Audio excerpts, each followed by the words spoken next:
무슨 일이든 계획을 세울 땐 즐겁죠. 이번엔 진짜 될 것 같고 뭔가 달라질 것 같거든요. 근데 막상 시작하면 힘듭니다. 다이어트도 똑같아요. 시작 전엔 다 될 것 같은데 막상 시작하면 너무 힘들죠.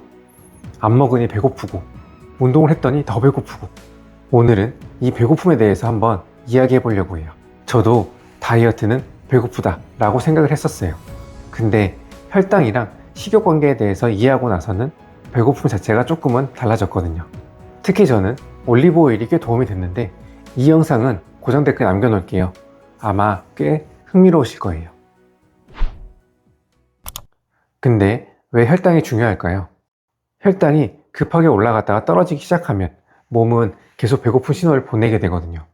그러면 단계 땡기고 계속 먹고 싶어지고 결국 다이어트가 힘들어지는 거예요. 그럼 이걸 어떻게 잡아야 될까요? 어렵지 않습니다. 거창한 방법보다 작은 습관들이 훨씬 중요해요. 첫 번째, 단백질과 식이섬유를 먼저 먹는 겁니다. 거꾸로 식사법이라고 하죠. 우리가 식사를 할 때 밥이나 면부터 먹게 되면 혈당이 굉장히 빠르게 올라갑니다. 근데 단백질이나 식이섬유를 먼저 먹게 되면 탄수화물 흡수 속도가 느려지면서 혈당 상승이 훨씬 완만해져요. 그래서 샐러드, 계란, 고기, 생선 같은 걸 먼저 먹는 습관이 굉장히 중요합니다. 두 번째는 식후 걷기인데요. 이건 진짜 효과 대비 가장 쉬운 방법 중에 하나예요. 많은 연구에서도 식후 10분에서 20분 정도 가볍게 걷는 것만으로도 혈당 조절에 도움이 된다는 결과가 있어요. 격한 운동을 하라는 게 아니에요. 산책을 하듯이 천천히 걷는 정도면 충분합니다. 특히 식후에 짧게라도 걷는 습관이 중요한데요. 실제로 식후 15분, 하루 3회 걷는 것이 한 번 오래 걷는 것보다 혈당 관리에 더 도움이 된다는 연구 결과도 있어요. 세 번째는 수면입니다. 잠을 못 자면 코르티솔 같은 스트레스 호르몬이 올라가는데요. 이 코르티솔이 혈당도 올리고 당에 대한 갈망도 굉장히 높여요. 그래서 잠을 못 자면 당이 미친 듯이 땡기고 식욕 조절이 훨씬 어려워지는 거예요. 혹시 평소에 식욕 조절이 어려웠던 분들이시라면 고정 댓글에 있는 영상 참고해 보시고요.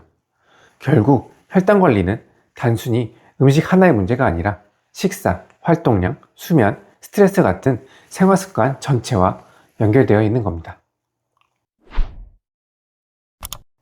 사실 혈당이라고 하면 당뇨병 같잖아요.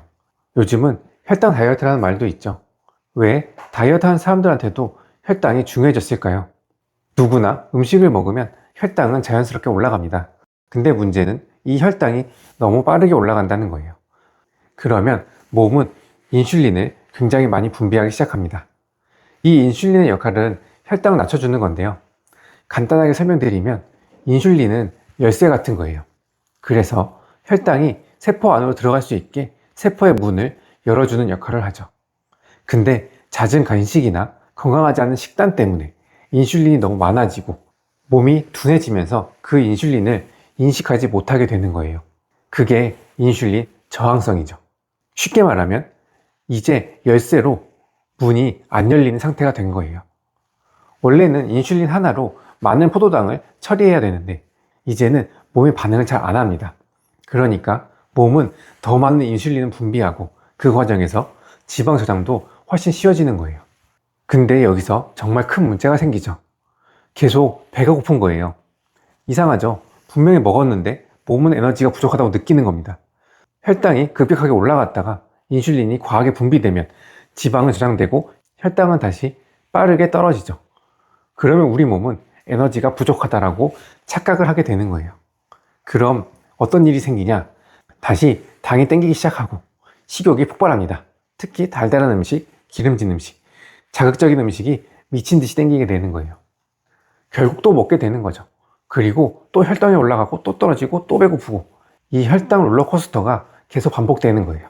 저도 예전엔 계속 간식이 땡기고 힘들었었는데 식욕 느낌 자체가 달라졌던 경험은 고정 댓글에 남겨놨어요. 한번 확인해 보시고요. 사실 많은 분들이 다이어트에 실패하는 이유가 여기에 있을 수 있어요. 계속 배고픈 상태에서 의지만으로 버티려고 하는 거죠. 근데 사람은 배고픔을 오래 못 참습니다. 특히 혈당이 흔들린 상태에서는 정말 힘들어요. 그래서 저는 다이어트의 핵심은 덜 먹는 것보다 덜 배고픈 상태를 만드는 것이라고 생각합니다. 무조건 참지 말고요. 혈당을 안정시키는 방향으로 몸 상태를 바꿔보자는 거예요.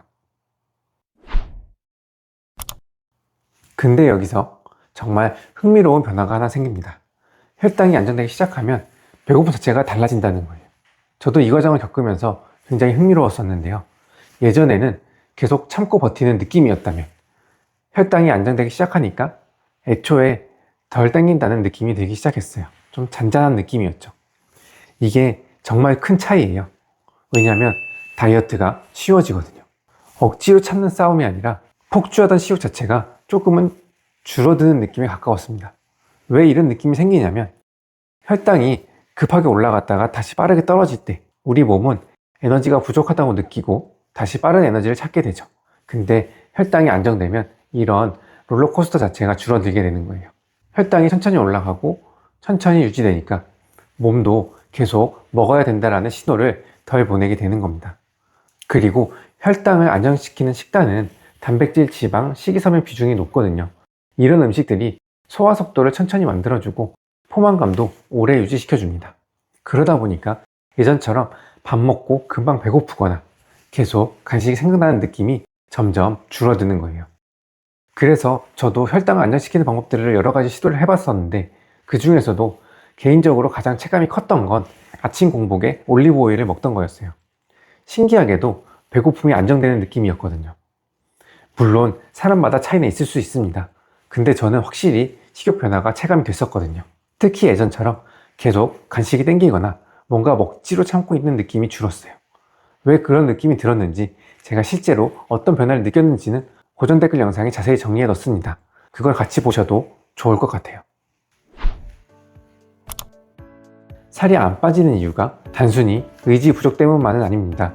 혈당이 급하게 올라갔다 떨어지고 몸이 계속 배고픈 신호를 보내게 되면 그 과정이 반복되면서 식욕은 점점 더 커지고 지방은 더 쉽게 저장될 수 있었거든요. 그래서 중요한 건 무조건 굶는 게 아니라 혈당이 덜 흔들리는 방향으로 몸을 바꿔가는 거예요. 그리고 신기하게도 혈당이 안정되기 시작하면 억지로 참는 느낌보다 애초에 덜 땡긴다는 느낌이 조금씩 생기기 시작하거든요. 저는 그 차이가 다이어트를 훨씬 쉽게 만들어준다고 생각해요. 혹시 평소에 계속 허기지거나 식욕 조절이 어려웠던 분들이라면 고정 댓글에 있는 영상도 충분히 도움이 되실 겁니다. 계속 참는 힘든 다이어트보다 덜 배고픈 다이어트를 하셨으면 좋겠습니다. 감사합니다.